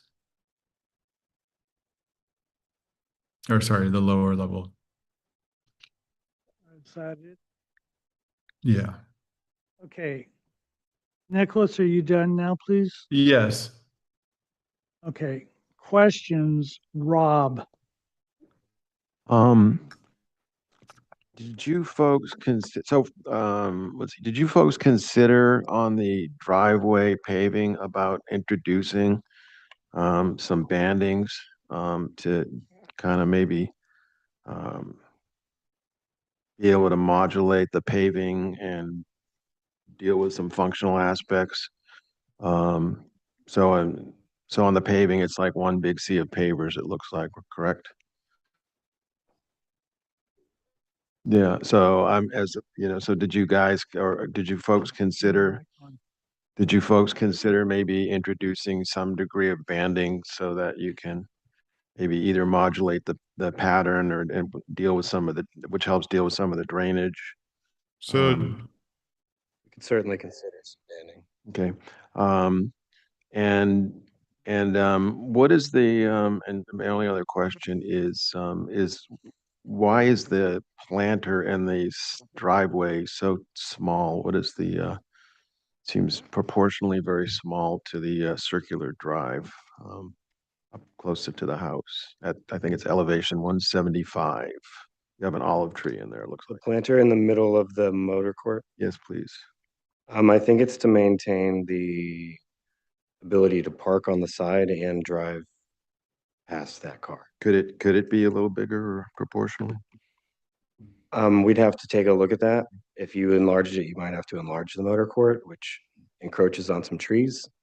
I think it's something we can study further, but Okay, and then my last question is the pedestrian access into the project. Is there any significance as to why it's there and maybe not kind of move to the left or anything, or what's? pedestrian access. Yeah, and I always appreciate having kind of a pedestrian access off the street, but I mean, did you look at kind of different locations in and around the motor court? The trash enclosure. I think what you're Is that what trash enclosure? I'm sorry. Okay, my bad. I thought that was I was reading that as the pedestrian access into the my No, bad. It's So probably gonna be because of both. the okay. Okay, no more questions. Chip, questions, please. Um, do you have any, maybe I didn't see, but do you have any details for the doors and the windows? No details. Roof details, No. chimneys? Well, we have details, we have sections, But what he did was he's got half inch or something, but not inch and a half, which is what we normally see. So you have like a building sections, but not details. And they're larger building sections too. if you click through, Okay. if you click, we do have sections through the eave edges as well as the chimney. But there's so 503 shows the chimney, and then again 501 up above is the two conditions for the concealed gutters, and then if we keep going up, these are sections through the different walls and the skylights. So these are very typical for the project. We're trying to simplify it as much as possible, as well as stuff that we've developed with our structural engineers. Yeah. So I guess my second question had to do with the second comment. How do you relate the design to the inspirational images? The ones earlier on? Yeah, I mean, you Yeah. have the comment number 2 was inspirational image, inspirational photos don't relate to project Yeah. architecture. So, can you perhaps? I know that you spend a little more time in the doors Yeah. and the windows and things like that. So, how those openings, how are they related to the images that on Mhm. your on sheet So- number 2, the Yeah, inspirational so images? I think we're using them in a research phase of the project to kind of make the case for the kind of agricultural style. Can you go back to the images for me? Yeah. The inspirational Yeah, images. so like page 2 or 3. Okay, that's it. So because the project is a renovation, and because we're taking a kind of neo-Spanish colonial project and turning it into something stylistically that's maybe more agricultural, we wanted to look at some of the historical buildings in Montecito, and so from a kind of big picture, we were looking at these in terms of the kind of that inspiration. in terms of the openings, in these images, I would say that the one most significantly on the top right, the Bingham House, in terms of the variety and playfulness of the openings, and even some of the smaller fenestration at the San Ysidro Ranch cottages, in terms of how we're placing and using different datums for windows. So I would say, maybe, yeah.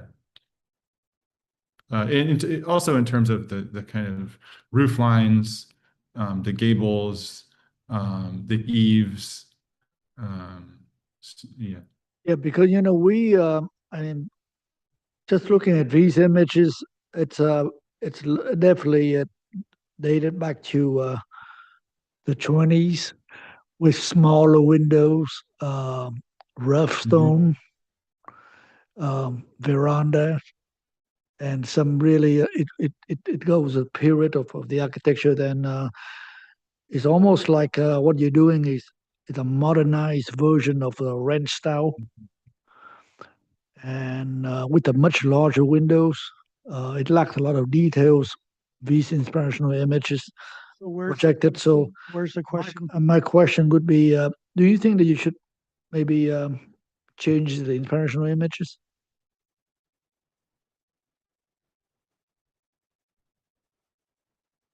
I think maybe it's a semantic question for both of us, in that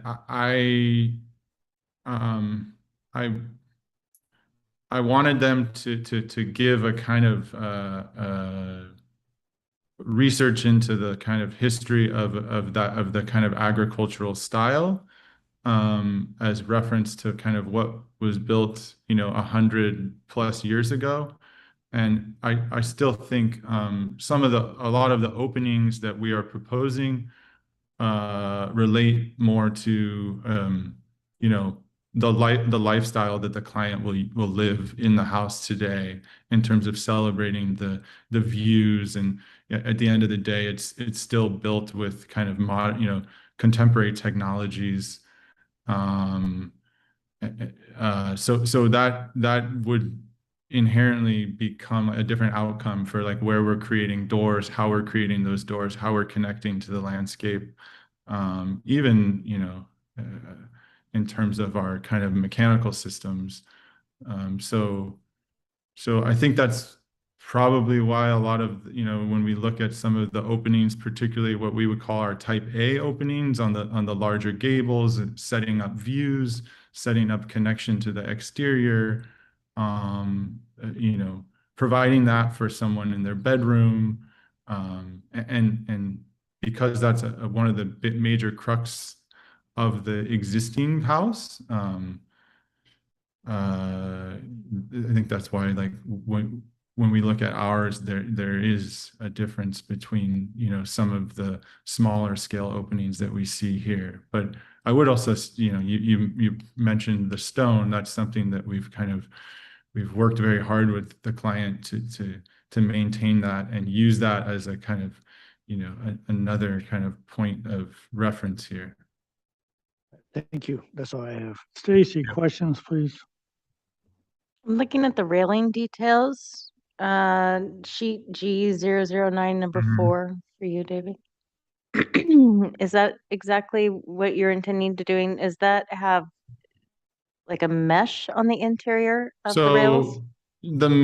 It's like a cable system. The intention is to use, instead of using like a 4x4 inch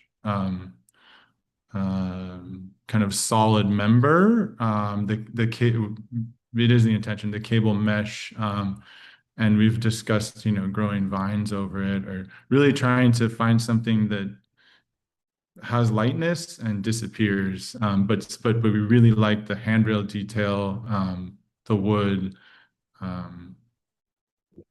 So You have a detail in your set for that? we do at the back. I believe it's 502, perhaps. And while we're looking for that too, the exterior patios, the limestone pavers. Did you consider a stone material that meshes more with the endemic stone, the Santa Barbara sandstone? I think,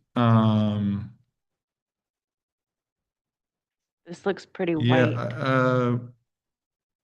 I think we Is just, there is there a specification on it? so maybe, I think that might be in the landscape set. The hardscape plan calls out. And that was a discussion that we had, maybe William.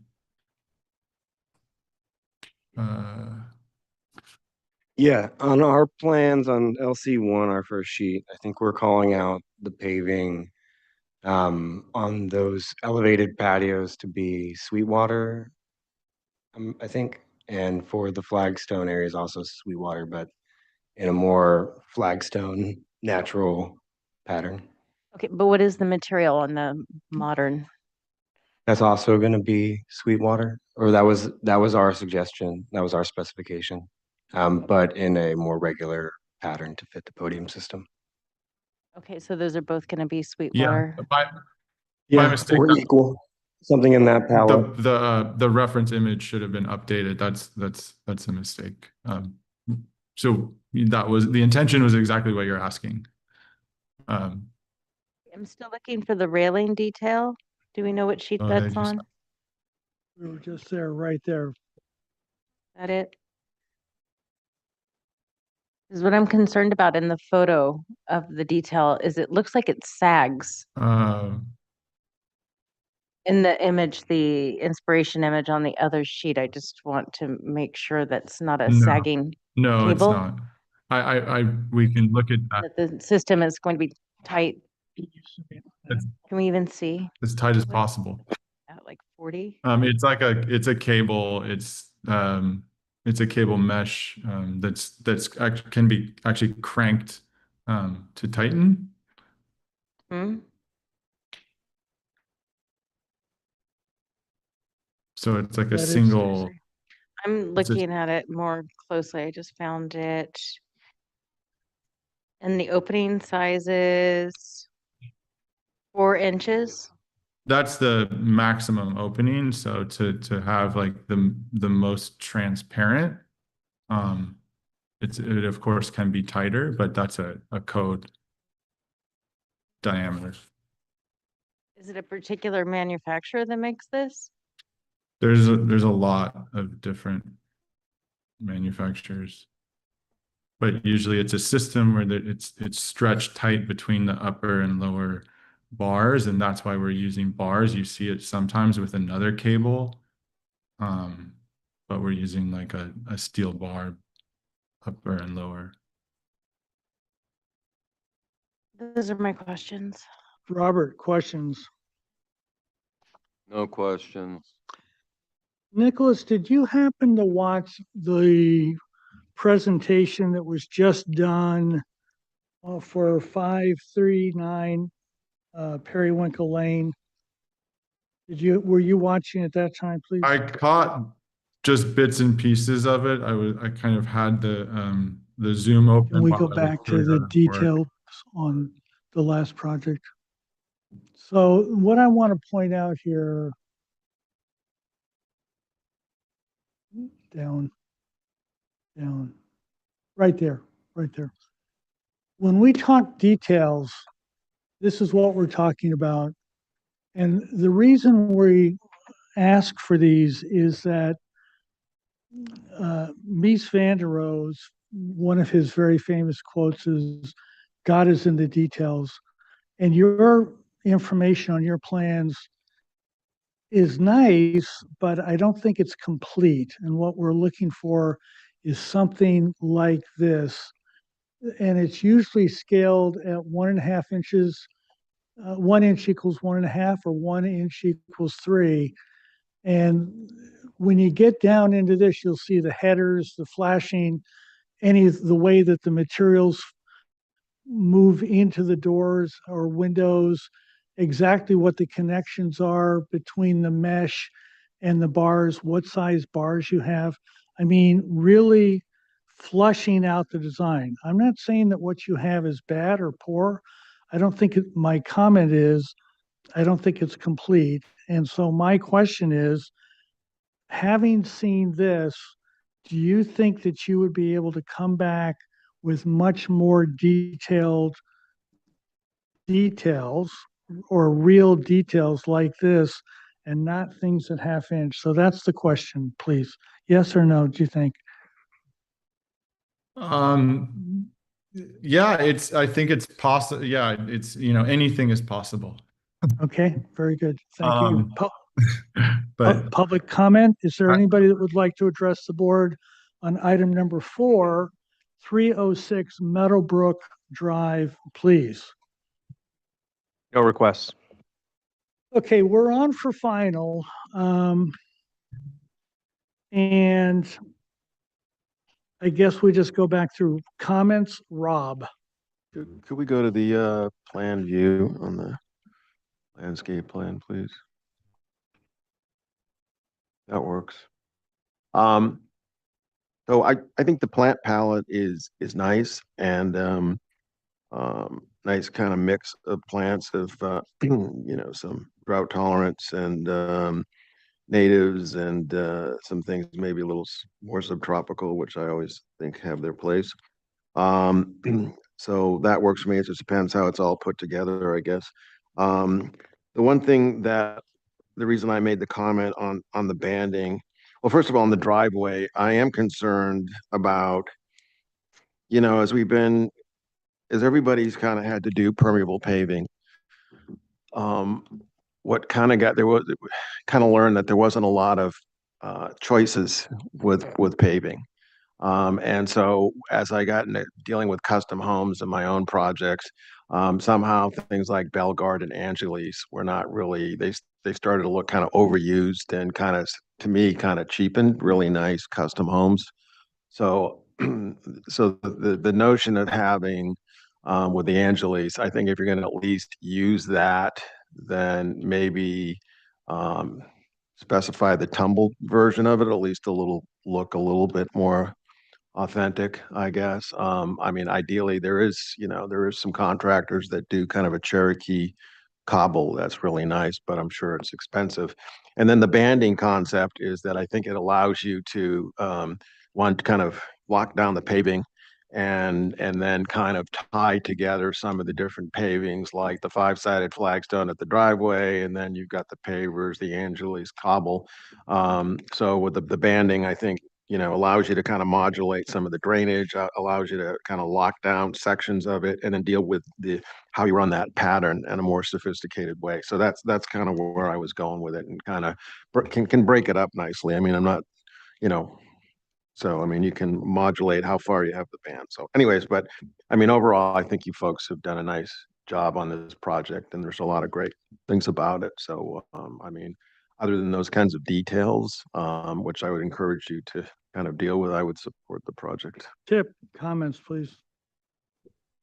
Yeah, so the project, is it's approvable. I have nothing against the style. I think could be more refined, betterly proportioned. I don't think it has anything to do with the inspirational images. It's probably more or less a modern ranch style, which is fine. There's nothing wrong with that. It just it's halfway, half back. It needs a little more work, but mainly as we discussed it, I think you probably need to come back with some details at bigger scale, 1 inch equal 3 inch, 3 inches to make sure that everything works. And since we see an existing house, the form's existing, it's just changing I mean, I kind of like the existing house, but we are not here for that, so I'm not going to go into that. But I think it needs a little more work, and then I think we are done with this project. Stacy, comments, please.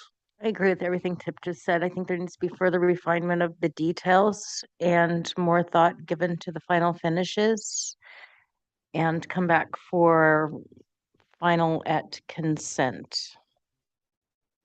And I'm fine with the planting, and I agree with Rob a lot about the paving as well, too. So I'd like to second his motions. Excuse me for interrupting. Robert, comments? I would agree, flush it out, provide the details that seem sort of incomplete in certain instances, and provide any other ones that are necessary to build this, and come back for final and consent. Yeah, my sense of looking at the drawings is that number one, they've come a very long way, so I want to thank you for that. Number two, if you won the lottery, 1.5 billion now, something like that, and you said, you know what, I'd rather do something else rather than doing this, could somebody build this house exactly the way you want it? Is there enough information on the drawings that they would not need to ask? And my comment is no contractor could build that house the way you want with the drawings you have now. So that's what we're asking for. And it also gets you much better bids in case you need to make some revisions based on money. So also the colors were not specified. So those need to be specified. And this board has required a matte finish on every metal roof for about a year now. And there's no reason not to do that here. So please get that specified on the drawings. So what I'm hearing is we'd like to move this to the consent calendar with them to flesh out details and colors. Yep. So I will make that motion. I'd like to move for a continuance to the consent calendar with the applicant to provide larger scale, typically in 1.5 inches to the foot or larger, and provide complete color specification, including the roof. Is there a second, please? Could I add something? Yes, please. So, and then could you include in the motion maker to also extend that to the hardscape and And to restudy the materials for the hardscape, right? yeah, some of the way it's detailed and some of the, yes, some of the materials and finishes on that as well. So, thank you. Is there a second, please? Was that a second, Rob? Okay, any further discussion, please? All those in favor? Aye. Aye. All those opposed? Please have a happy holiday, everybody. Thank you. Okay, do you Thank need you. a break? Okay, so we're going to take 5 minutes here.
Okay, we're back. Item number 5, 2025 Creekside Road, please.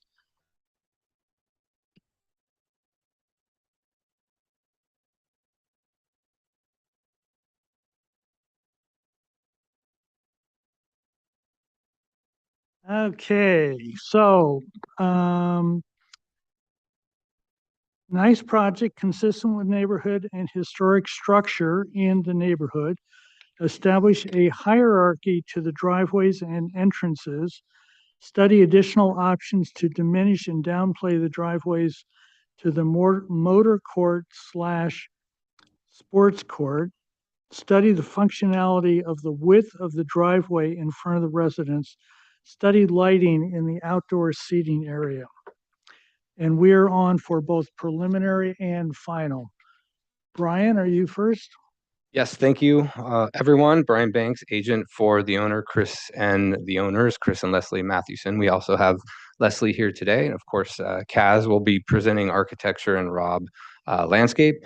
Just real quick, we spent these last 5 months not only diligently studying your comments, but working closely with planning staff, County Flood Control, Parks Department, because we do have a trail easement. We've got everything figured out with all the agencies, and we're ready for our CDP pending your board's action. So we're ready to begin, and I'll turn it over to Cass. Google Map. Afternoon, board. Thanks for your time today. We feel grateful to be back before you before the end of the year. 2025 Creekside Road is a new single-family residence for the Mathewsons, who Chris and Leslie and their kids unfortunately lost their home in the Palisades fire. So we are excited to try and get through this last step of MBAR.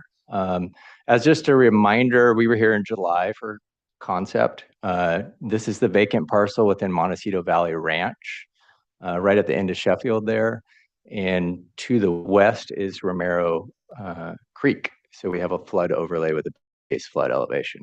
I was going to go through just to touch upon our conceptual meeting, go through the previous meeting minutes. Thanks for reading them, Member Watson. So first one was a nice project, kind of paraphrasing items number 2 and 3 about studying the driveway, the hierarchy of the driveways, and the width at the main residence. So I'm going to let Rob address those questions. I'll address the lighting, and then we'll get into some details. Great. Could you advance to page 45, please? So, yeah, and if you'll zoom in a bit to the lower half of the drawing. Great, thank you. So as you likely remember, we do have 2 driveways, essentially 3 connections to the private road. Our first driveway on the left-hand side is what you approach as you're coming onto Creekside on the left-hand side. And that accesses the detached garage and an open motor court that will double as a sport court. And you can see graphically, we have 2 different approaches to these driveways. The first driveway that you encounter that accesses the detached garage and the motor court. Since you've seen it, we've done a couple things to reduce its essentially prominence on the site. What we've done is we've narrowed it. We have added a bit more contouring to the curves.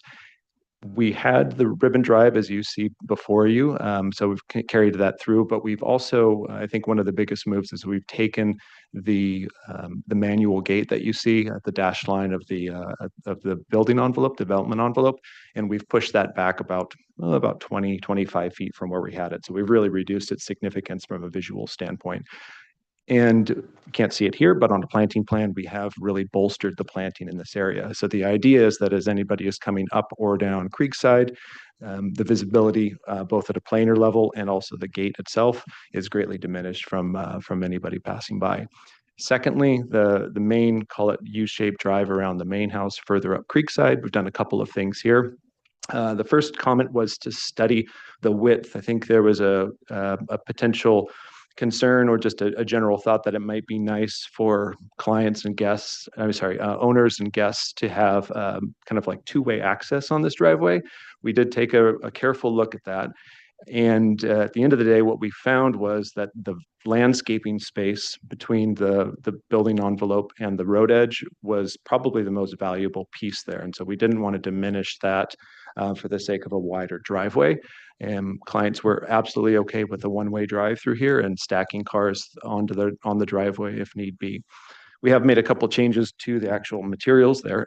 As we've gotten into grading with the civil, we realized that the what you see is the P4, the cobble connection from the drive, from Sheffield to call it the more functional back in, back out garage. That grade is pushing 10% in places. It was all chip seal like you see here at the U-shaped drive, but we've kind of transitioned that because of the grade challenge there. And so that's all Cherokee cobble. And we've brought that Cherokee cobble all the way around as a kind of an informal soft banding to hold the edge of that chip seal, both on the U-shaped drive and on the ribbon drive. Thanks, Rob. And then, David, if you wouldn't mind going to page 36. There was a comment from the last meeting, study the lighting and outdoor seating area. So if you zoom into the kind of entry hall, right in the middle of the page, there's two fixtures that were in the rafter tail. Yeah, exactly. Where that exterior fireplace is. Outswing doors in that location. We studied wall sconces in this area. There's a lot of change in material. We used to have the dining table outside of this fireplace, and now it's a seating area. You could try page 19 too, David, and they could see the furniture plan. So we studied the lighting. This lighting is just pointed straight down towards the threshold for functional code compliance, and we feel it's the best solution as opposed to adding wall sconces in this area. Page 22, I'm going to shift. So that kind of responds to all the meeting comments. I wanted to touch upon the elevations. When we were last here in July for conceptual, the Thomas fire recovery map was still in play with county flood. So our finish, Well, when by our deadline to submit, it was still in play, and then by the time we visited with your board, it had just been rescinded. So the drawings you saw still had the comparison of the finished floors. Yeah, we had a finished floor elevation of 100 feet 10 inches from sea level, and once the Board of Supervisors rescinded that map, we were able to lower the finished floor to 97.6. So we took this whole single family residence and lowered it 3 feet 4 inches. So decreasing the massing significantly. So if we just run through the elevations, there's 3 or 4 pages of elevations here. Kind of the footprint of the building, the materials, the roof pitches, they're all the same, what you saw on the concept hearing. None of that's changed. It's just a smaller, more diminutive massing. And then if we go to page 30, we can get into some details because we are here for final. So this is typical roof, wall, and floor types. Next page has typical eave, rake conditions, weep screeds at hardscape and grade.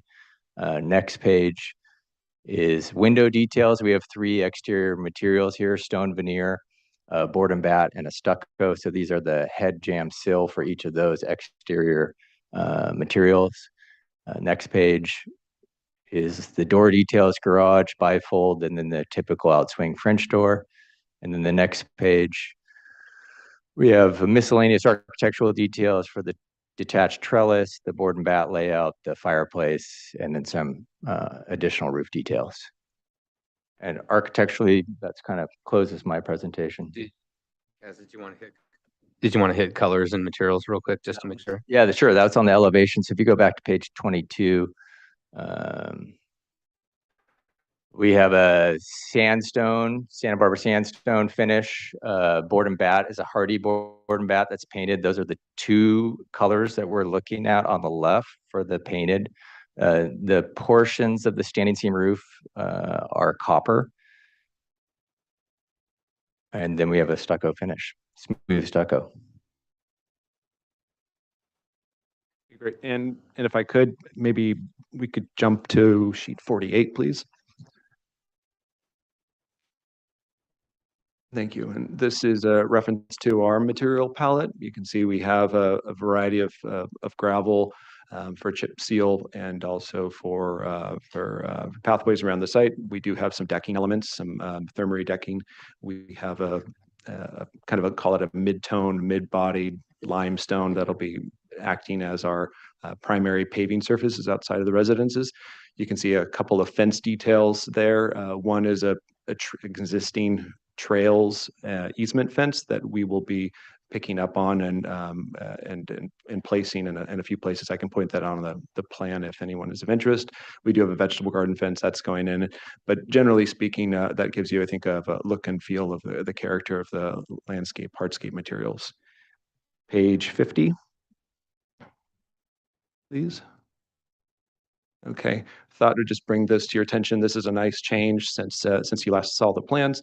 Before, when we were at a higher elevation, and we had a more significant stair element coming from the south patio at the main house to the garden. The drop in elevation was a big win, but we still had a 4-foot grade change at that elevation. So we have split that elevation, and we've opted to remove the single large grand staircase, if you will. And now, so we have a, call it an intermediary deck here to break up that elevation change and create some additional outdoor living space. 55, if we jump ahead, will take us to the planting plan. Perfect. At first glance, you'll notice a heavier planting along Creekside compared to the western property line along Romero Creek. And our focus is, we're focused on a limited water budget here, but also wanting to provide more screening and privacy from Creekside, whereas there's a beautiful natural vegetated line along Romero Creek that we want to pick up and accentuate. We are bringing in some larger, in terms of the tree palette, really the big pieces that the community will experience. We're bringing in some large field dug olives to get some immediate scale on the site. As Kaz mentioned, there are 0 trees on the site except for one sycamore tree in the lower right-hand corner.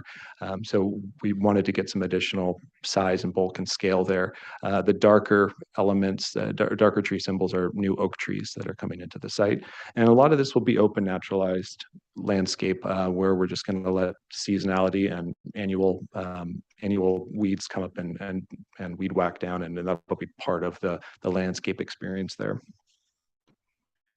Pages 56 through 58 are planting enlargement sheets if there's any interest to look more deeply. Pages 60 to 62 are our irrigation sheets. And page 63 is our lighting plan. And it's a very lightweight lighting plan here, all low voltage, dark sky compliant fixtures. The neighborhood really values the darkness in the area, and so you can see we've kept our lighting to a minimum and really clustered around the house to the extent possible.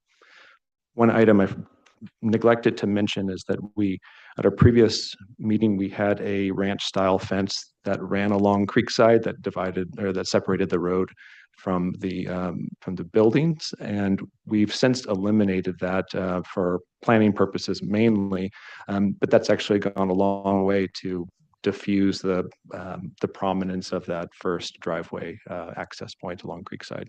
That's it for landscape. You guys done then, please? Yes.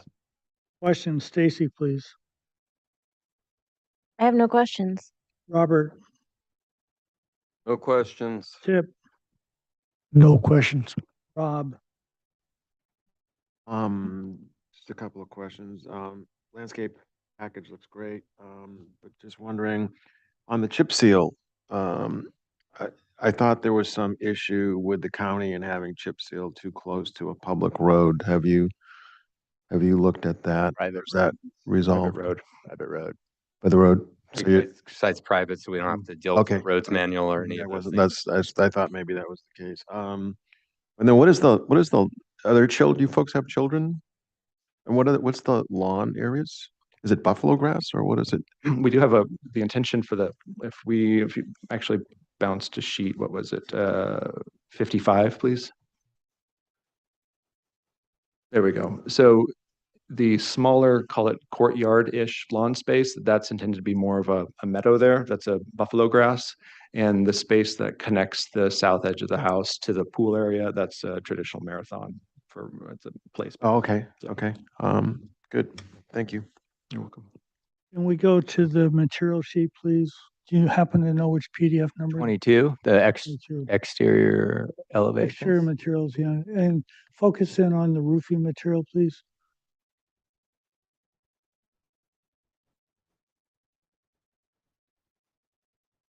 So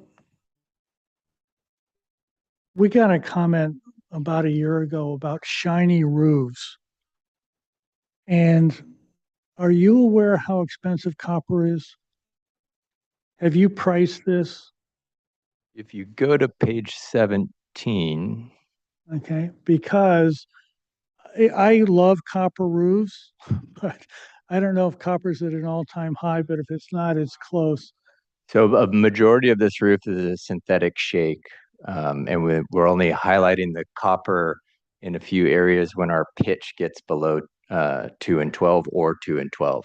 Okay, So we're And- limiting that use. very good, thank you. And PDF page 35, please.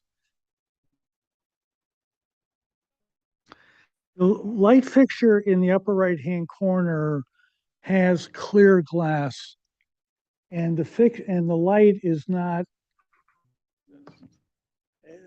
I went out to the website. I don't think that bulb is up in the hood. Should be Well, based on what my research, but I can double check that. okay, very good. So that's all the questions I have. Public comment? Does anybody like to address the board on item number 5, 2025 Creekside Road, please? No requests. Okay, we are on for both preliminary and final comments. Stacy. I think it's a great project. I think you've done a fine job. I think you've more than met those standards for design, and I can approve it as presented. Robert. I agree. It's a nice project. I particularly like the nod to the old ranch house that's, there right now. And yeah, I would grant this prelim and final. Chip, comments? Yeah, I like the project. I think it's a beautiful, low key. It'll be nice massing, and I think that you have a very nice set of drawings. And if you can do us a favor and share that with the last team, number 4, they'll be grateful. Yeah. Rather than that, I think the beautiful project. Rob, comments, please. Yeah, I agree with the board members. I think I have one tiny little comment, on the, front entry. I think the Cherokee, to kind of call attention to the front door, the way you've introduced it at the ends, maybe you bring it around to kind of call attention to the front door, whether it's, an apron or bring it across or something. But overall, I think that, like, the landscape plans, hardscape plans, really well put together, and they kind of like, they really come together well. You just look at it and it kind of completes itself. So I mean, and I think everything about the architecture. So I really like the project. Yeah, I think it's a very nice project too. I've already touched on my 2 concerns, which are minor, but I would like to see a note that says copper roof or matte finish if other material is used. Okay, and double check that light fixtures. There's 2 things. There's a thing called night sky compliance, and there's a thing called glare. And the new ordinance, which you can find in the, talks about both. Okay, this is a clear glass, and there's actually one at the end of the street that I live on, and it's not nice. It's not warm and soft and fuzzy. So, okay, is there a motion, please? Yeah, I'd like to motion for final approval with 2 comments. Number 1 had to do with the lighting at the building sconces. Had to be a translucent glass. And number 2, make sure the roofing is matte, non-reflective, and we see the flat roof portion, the metal roofing. There a second, please? I can second that. Any further discussion, please? All those in favor? Aye. Aye. All those opposed? Happy holidays. Thank you all. Happy holidays. And again, congratulations, John. We're going to miss you. Thank you. Okay, Tip has a conflict. We're down to 4 items, so 4 people. We do have a quorum. Item number 6.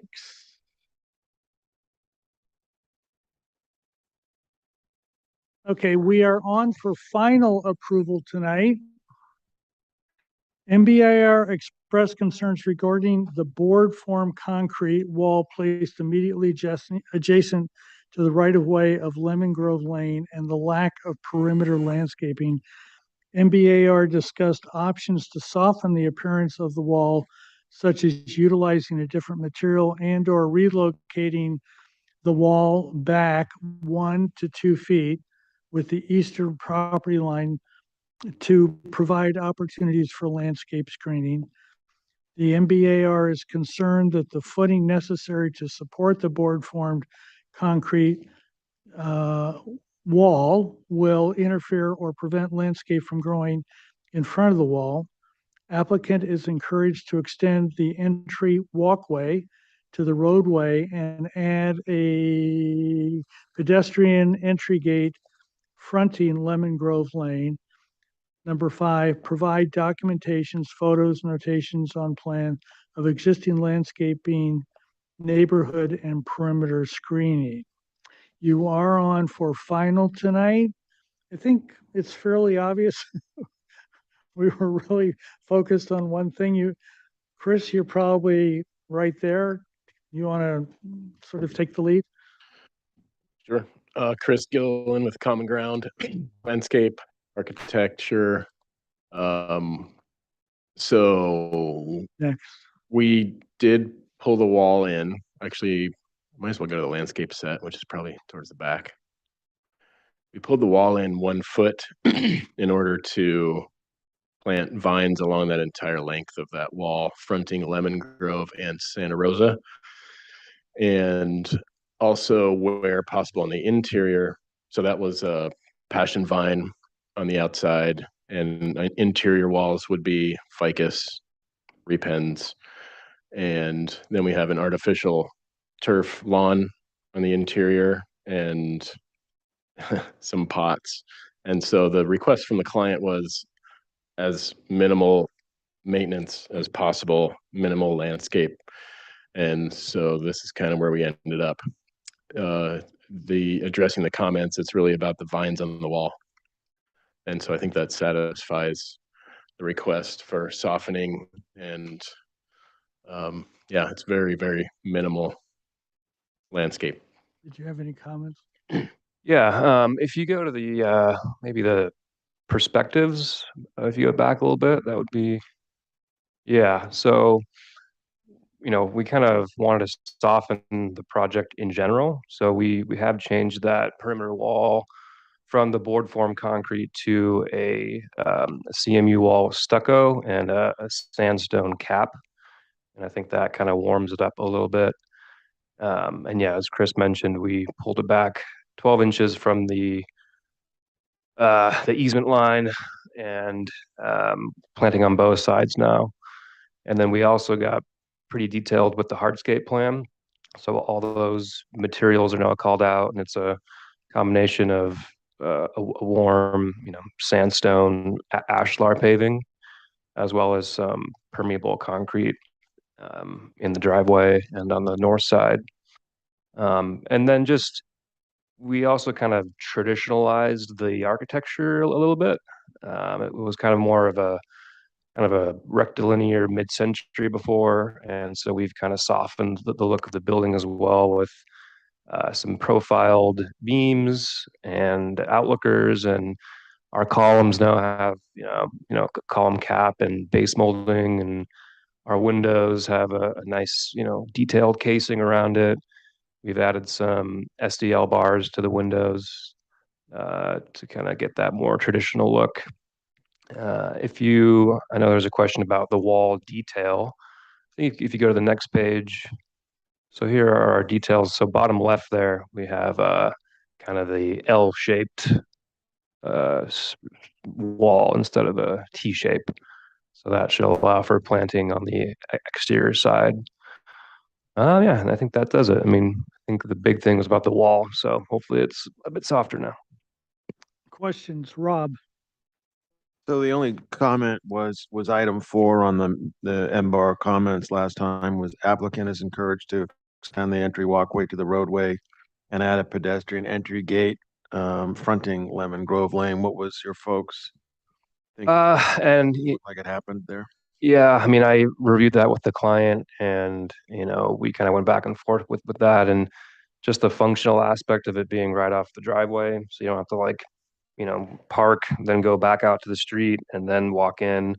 That was one aspect of it, and she's also concerned about her grandchildren playing in the backyard, which is really kind of the front yard. And just having direct street access was kind of a hindrance to that idea. I mean, just to respond to that, I mean, you could have both, basically. You could have had an entry gate that fronts the street, and then you could have had another smaller little access gate on the side. So anyways, okay. Stacy, questions, please. Look at the planting plan. I don't What there is of it. see the planting. Can we see exactly what plants we're using? You said passion fruit vine, I believe, Yeah, it's on the basically, front and a ficus pumila on the back. yeah, there's the planting schedule. That's it, 2 plants and astroturf. Yep. 3. But yet your renderings show planting in the front, all of your 3D renderings, We're unable to plant within the right of way. because you can't plant within the right of way. So the renderings really aren't. It's aspirational.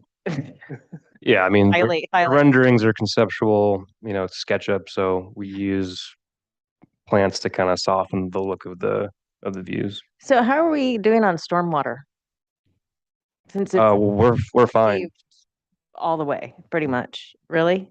Yeah, we're tier 1, Tier 1. and we're in the county, so there's no tier 2. Though, what is that? The right side of the house, I guess that would be north, are permeable pavers that wrap around that section. And you said the driveway was permeable? And I guess astroturf sort of permeable. Yeah. Let's hope.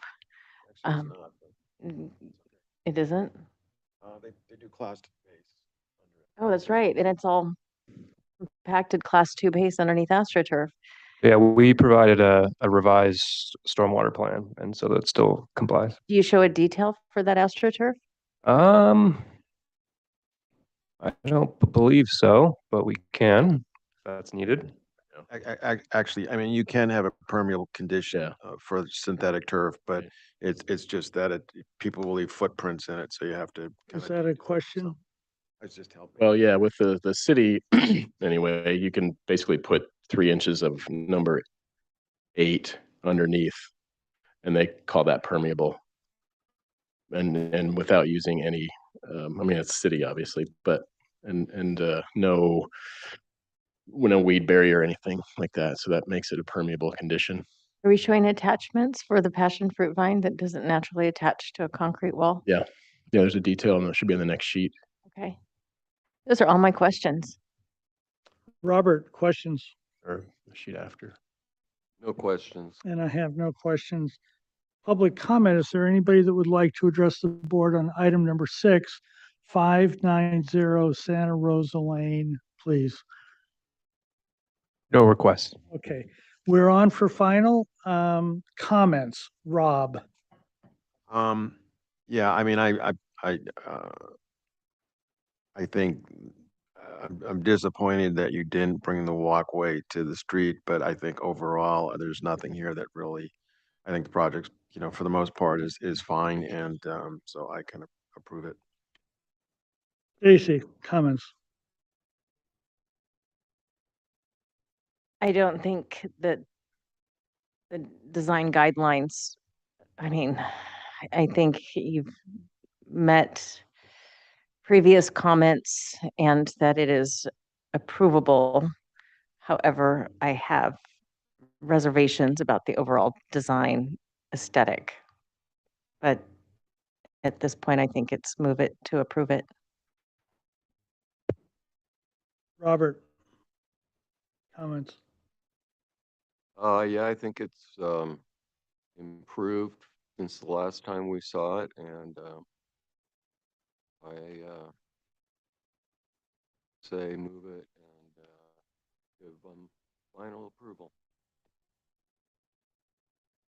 I discovered yesterday, or I was informed yesterday, that my neighbor, who has large patio, concrete, walkways right next to the house on both sides, has mold in their house. I think you guys are setting that up for this client. And I would like to advise you to find a way to get drainage away from the house so that doesn't happen to your client, because it basically is rendering the house unusable, at least for a while. And I don't see a drainage plan. I don't see any outlets through the wall, little something or other outlets.